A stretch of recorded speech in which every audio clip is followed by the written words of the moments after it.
Olá a todos, professor Ronaldo de Faria, e hoje vamos discutir um assunto de extrema importância, que é o estudo de relações étnico-raciais, ou o ERER, aqui para as escolas do estado de São Paulo. E para fazer esse debate, é claro que eu estou com professores também da escola que eu dou aula, que é o CEJA, que são grandes professores que vão fazer excelentes contribuições e vai enriquecer cada vez mais esse debate. Estou do lado aqui do professor Luiz, do professor Rideu e, é claro, da professora Ana Paula. Beleza? Então, professora Ana Paula, se apresenta pra gente aí. Olá, Ronaldo, boa noite. Boa noite, professor Luiz. Boa noite. Boa noite a todos que estão nos assistindo. É um prazer contribuir com essa fala sobre o ERE e eu espero que seja um vídeo bacana aí que vocês aproveitem. Obrigado, e a gente vai, e com certeza você vai trazer contribuições maravilhosas para esse vídeo. E também, é claro, o professor Luiz, professor de História, se apresenta aí pra gente aí, meu amigo.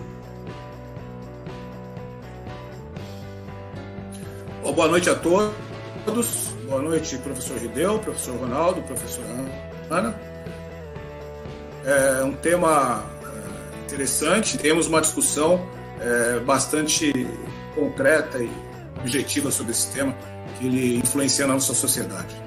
Maravilha! E é claro, o nosso grande professor Rideu, que também é meu colega de física lá do CEJA Osasco. Se apresenta aí, meu amigo. Boa noite a todos.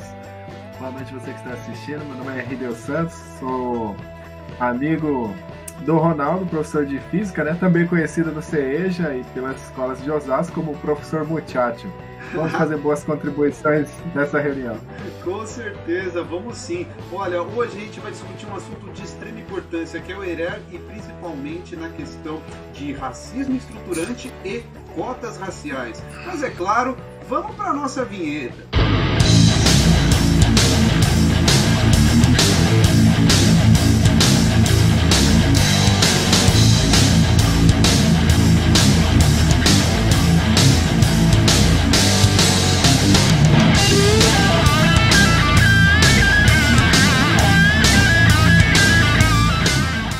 É isso aí, voltamos então para esse vídeo sobre o ERER.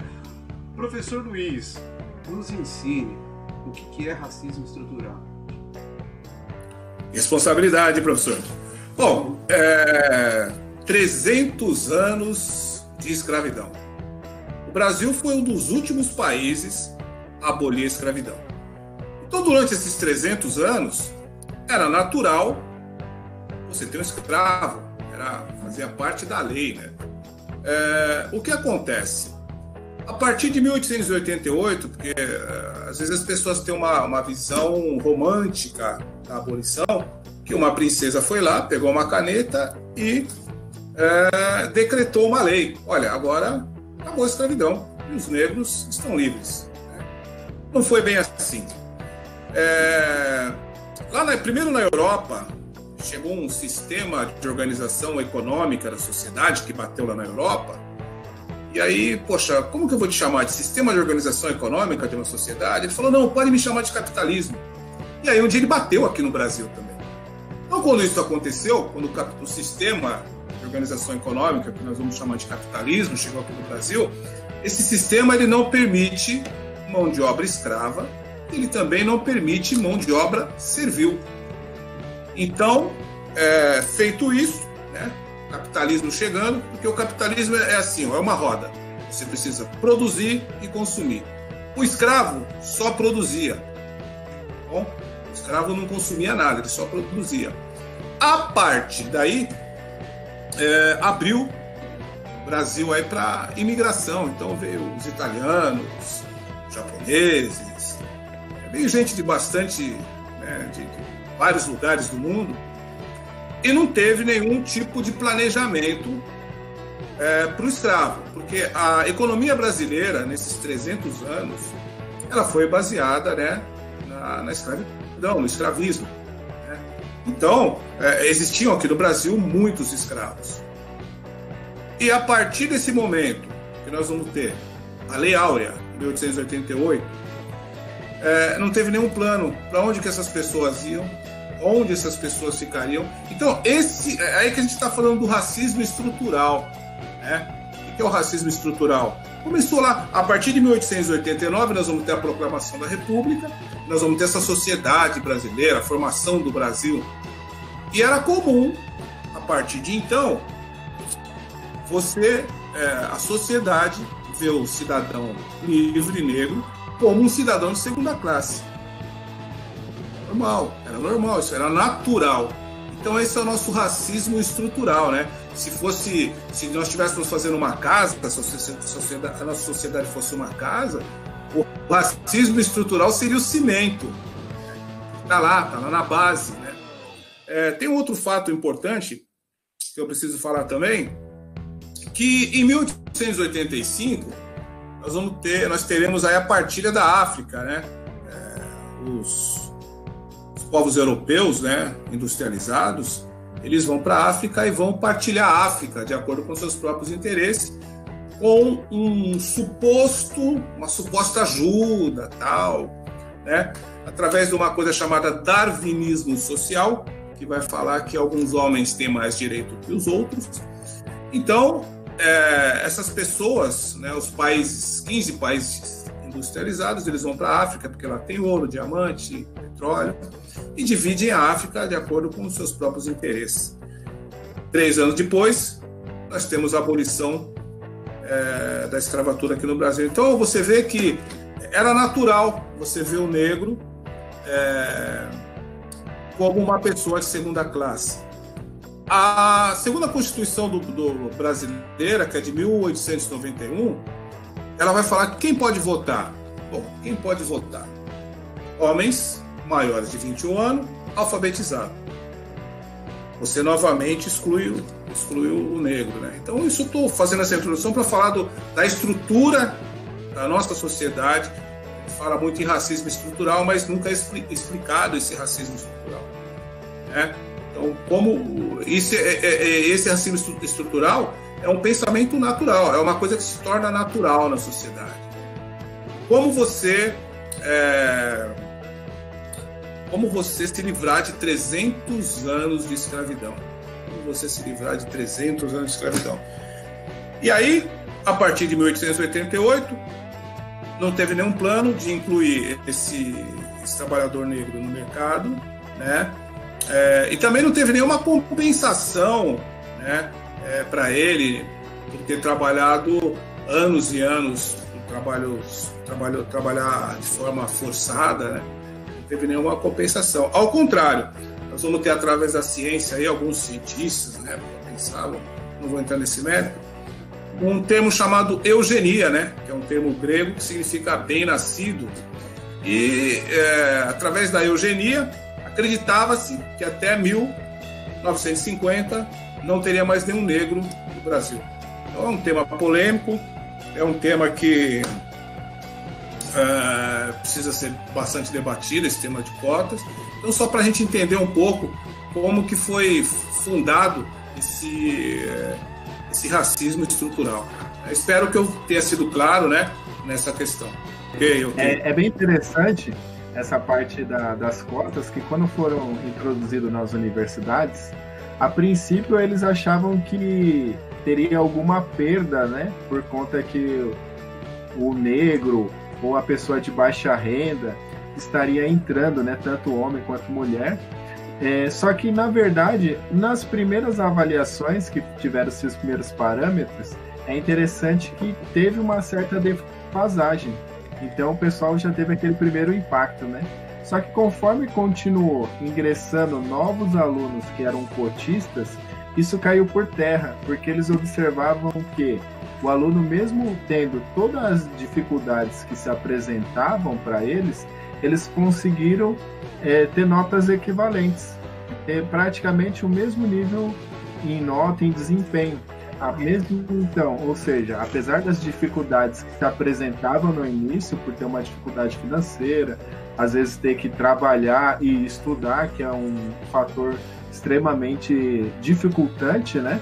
Mas que mostra que se a pessoa tem essa oportunidade de ingressar nas universidades, mesmo que seja por um veículo que seja essa cota, ela mostra que o resultado acadêmico ele é positivo e que eles conseguem bater de igual para igual. E olha que interessante, se vocês olharem aqui do meu lado, eu apresento duas doutoras, certo? Que se incluíram nessa condição de cota, que precisaram dessa condição e hoje têm trazido grandes pesquisas, têm trazido grandes contribuições para a sociedade e para nosso Brasil também, né? A professora doutora Ana Benedite e a doutora Niceia Araújo. Essas duas doutoras com formação em Química, mestrado e doutorado, só que uma na área da educação e a outra na área de pesquisa, trazem bastante conteúdo, trazem bastante contribuições que poderiam ter muito mais pessoas como ela, só que como a gente já explanou sobre o racismo estruturante, impede de outros talentos como os dela, assim como também de outras minorias também que não são valorizadas, que poderiam estar contribuindo e fazendo mais.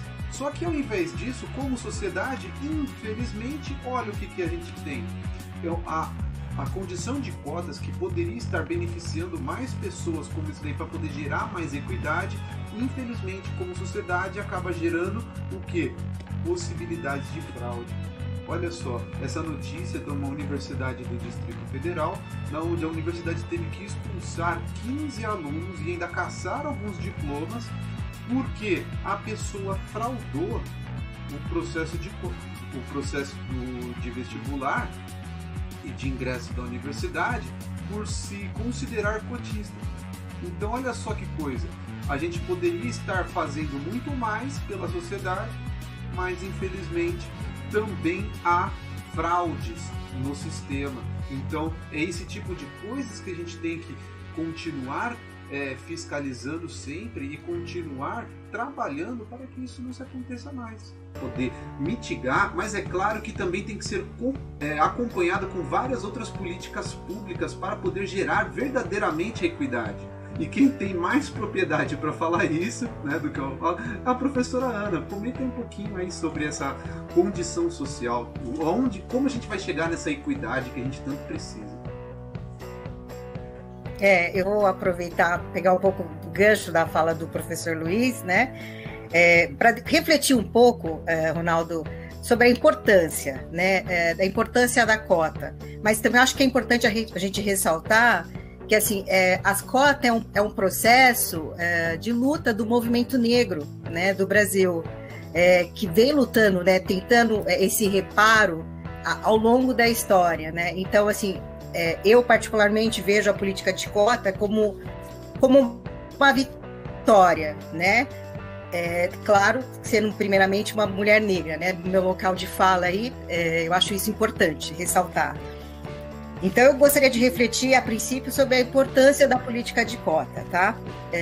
Então, assim, a cota educacional, ela faz parte da política de uma ação afirmativa. Então, o que isso significa dizer, né? Que é uma política pública, que ela tem como objetivo essa igualdade, né? Equiparar todo esse contraste histórico que o professor... Trazer equidade, né, para a sociedade, né? Todo esse processo curto aí, longo, que o professor Luiz resumiu para a gente, esse reparar, né? Ou seja, inserir, né, o negro, o pardo, o indígena nas universidades públicas, né? E claro, se a gente olhar, não precisa nem de dados estatísticos. Qualquer pessoa que for numa universidade pública, ela vai ver que a maioria do público, dos estudantes presentes, são brancos, né? Eu não sei se alguém quer dizer alguma coisa a respeito disso, né? Quando vocês estavam cursando, né? Quantos negros tinham na sala de aula? Né? Então, a política de cota, a gente tem que pensar na importância dela nesse sentido. Deixa eu só falar minha experiência. Pode falar. 1986, eu vou revelar a minha idade, né? Eu estudava na FMU, na Avenida Liberdade, né, no prédio de História, e o único negro que, pelo menos eu consegui ver lá, era eu. Era só isso. É verdade.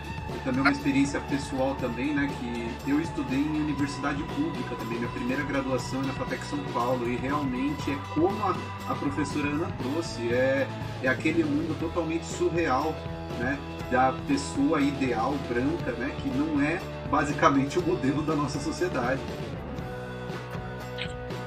Sim, sim. Então, olha, você vê, se a gente parar para pensar, então, qual é essa importância, a gente tem que retomar um pouco, né, a história do Brasil, né? Não houve nenhum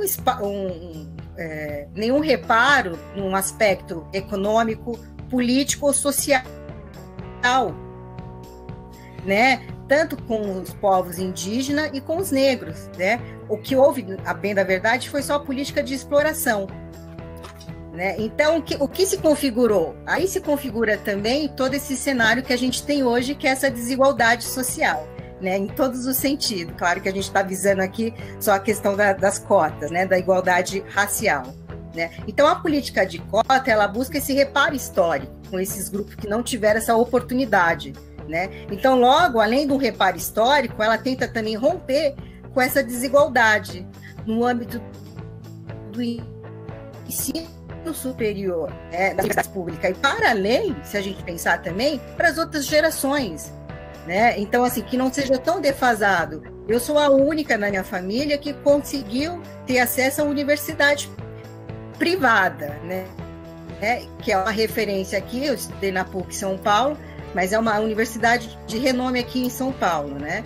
Mas a universidade pública, eu entrei através do mestrado, e foi também um processo muito doloroso, né? Então, acho que eu também gostaria de trazer um pouco como que é essa vivência das pessoas negras no universo da universidade pública, né? É um processo também de luta diária, de resistência, porque você tem que passar por essa...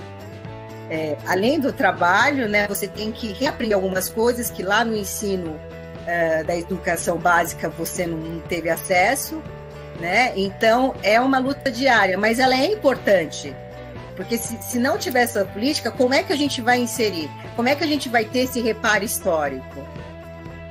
Isso é Alguém quer falar alguma coisa? Eu posso continuar a minha fala? Isso é verdade, professor. Olha, basicamente estamos tendo uma aula do que a sociedade deveria estar pensando em políticas públicas. Infelizmente, a nossa sociedade não vê uma construção de equidade para a nossa sociedade.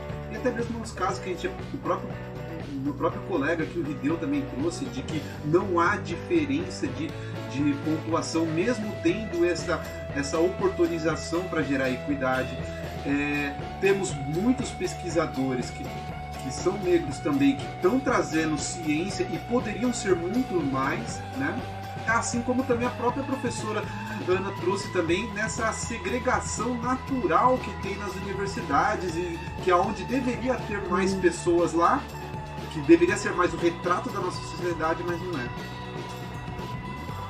E gostaria também de ressaltar, professor Ronaldo, que a política de cotas é uma política que ela foi inserida também nos Estados Unidos, né? Os Estados Unidos teve um período histórico de segregação racial.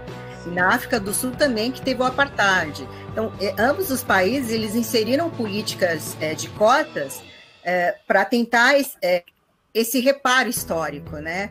Não que a gente tenha passado por um processo de segregação, mas passamos por um processo histórico de exploração, e como o professor Luiz explanou para nós, também assim, não se teve nenhum reparo histórico com o negro, né? Não só com o negro, com os povos indígenas também. Então, assim, eu acho que é importante a gente olhar para as políticas de cotas como uma possibilidade de uma nova geração futura. É verdade, sim. Eu acho que isso é muito importante também. E há quem é contra essa política de cota, né? Porque rebate no direito constitucional que todos são iguais perante a lei, né? Porém, a gente sabe que o Brasil é um país totalmente desigual, né? A gente, no sentido prático da coisa, a gente sabe como é que funciona, né? A gente sabe da realidade, até em sala de aula. Infelizmente, né? Porque afinal de contas a a Carta de 88, né, que é a Constituição Cidadã, a carta mais moderna, que garante vários direitos fundamentais, elogiada pelas organizações mundiais, infelizmente ela não vê ela ser aplicada na prática. Ela é muito boa, entretanto não é aplicável. E é exatamente isso que a gente está buscando, aplicar a Constituição de forma com equidade, respeito e justiça para a população. Bom, pessoal, olha, infelizmente o finalzinho do vídeo não está muito bom, porque, como todos perceberam, assim, as imagens estavam travando em virtude da conexão, mas o áudio ficou ok, a gente conseguiu transmitir todo o conteúdo que a gente queria, certo? E neste momento, o que eu quero fazer primeiro?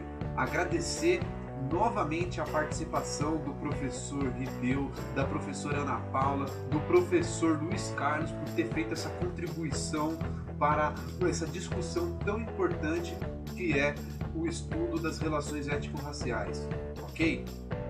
Vale lembrar que todas as atividades do CEJA estão disponíveis no canal do Facebook oficial da escola, ok? Ou vocês podem estar entrando em contato na secretaria pelos telefones que estão disponíveis para todo mundo nas redes sociais ou nas próprias divulgações da escola, ok? Muito obrigado a todos. Para todos aqueles que também não são nossos alunos, é um privilégio de vocês terem visto também mais esse conteúdo para poder estar contextualizando e poder estar trabalhando mais sobre essa questão tão importante que é o ERER. Ok? Então, todas as atividades estão lá. Depois também a gente vai estar trazendo mais conteúdo e, é claro, sigam os canais do professor Ronaldo de Faria, né? Facebook, Twitter, Instagram e o nosso glorioso canal do YouTube, tá certo? Então, fiquem com Jesus e vamos junto caminhar sempre para frente, ok? Então, um abraço e vamos lá.